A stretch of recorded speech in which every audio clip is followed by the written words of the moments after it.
Hello to all my friends out there. Okay, funds are low. We need food. So this is how to buy it cheap, and you can store it. But what I would suggest is as you make something, eat it all before making something else. So, okay, let's go over here to, you need milk, bread, eggs, and cheese. Okay, what I started doing is buying these little packages of cereal. I go to the discount shop and they come in nice vacuum packed packages, and you just put one in the bowl and you eat it. And they're pretty good too.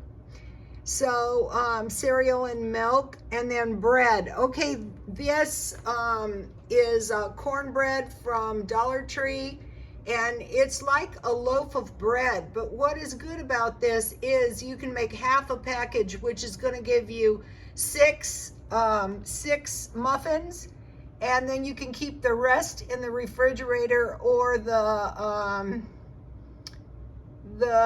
freezer. But sometimes your cornbread will call for an egg. So if you have mayonnaise, you can substitute that pretty successfully. I made a chocolate mayonnaise cake. That's what reminded me of it. And then milk, bread, eggs, so mayonnaise, and cheese. So you have some macaroni and cheese. So that is giving you some cheese, okay? Pork and beans and Vienna sausage. That could be hot dogs or any kind of meat or no meat that you have in the freezer. And then you have your cornbread. Okay, I want to mention something about cornbread. What if you don't have any butter? Well, that's why when you have this, you can just crumble your cornbread on top. Same thing with chili, and I try to buy those for $1.25 or cheaper if I can. So that's to be eaten with the cornbread. And then tomato soup, same thing. You can eat that with your cornbread, and that's a pretty decent little meal. Or you can buy a big package of crackers, but crackers tend to go stale.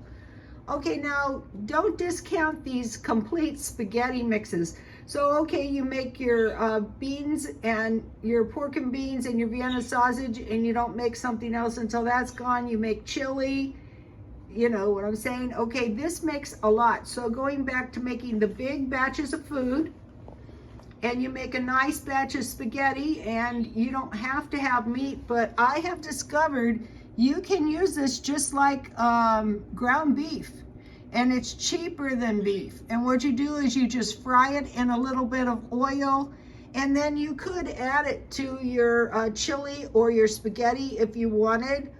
But what is good is if you have corned beef with grits and eggs, or corned beef with toast, or how about some Spanish rice and you grind up your corned beef like ground beef. And then there's a bottle of Dollar Tree oil, you know, to fry your corned beef. Or another thing is good is if you buy a package of pancakes. And you know, if you saw my video where I rolled my pancakes in sugar, you might have thought, wow, that's stupid. It's really not stupid when you're hungry.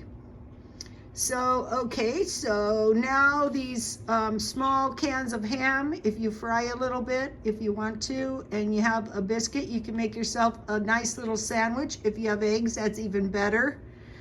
Okay, peanut butter and jam. We jam on biscuits and cornbread. So, and if you have peanut butter, I get it at Dollar Tree.